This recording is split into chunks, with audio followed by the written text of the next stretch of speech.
It started as a faint whisper in the dead of night. At first, I thought it was just the wind sneaking through the cracks in the old house. But as the nights passed, the whisper grew more distinct, more deliberate. "Come closer," it beckoned. I lived alone, yet every night, the voice called from just beyond the darkness. My bedroom door would creak open on its own, the hinges groaning in protest, and I would wake to the sight of my hallway stretching endlessly into black nothingness. The house seemed to shift, like it was breathing. One night, I finally answered. "Who's there?" Silence. Then, the sound of slow, dragging footsteps echoed through the hall. My heart pounded as I reached for my phone, but the screen was lifeless. A power outage again. I forced myself out of bed, each step heavier than the last.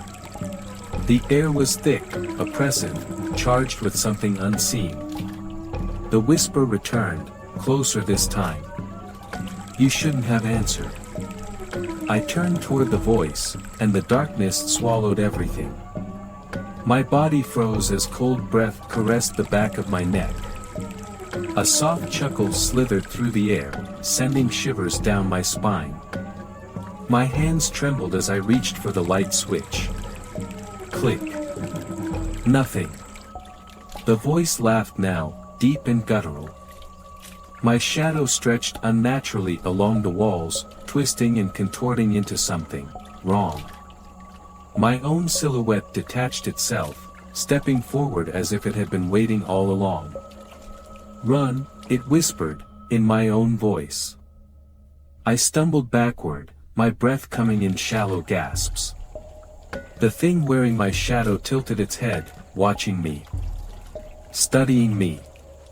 Then, in a motion too fast to follow, it lunged.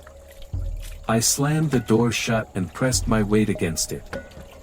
The pounding started immediately, shaking the entire room. Then, nothing. Silence stretched on, deafening and absolute. Hours passed before the first rays of dawn seeped through my window.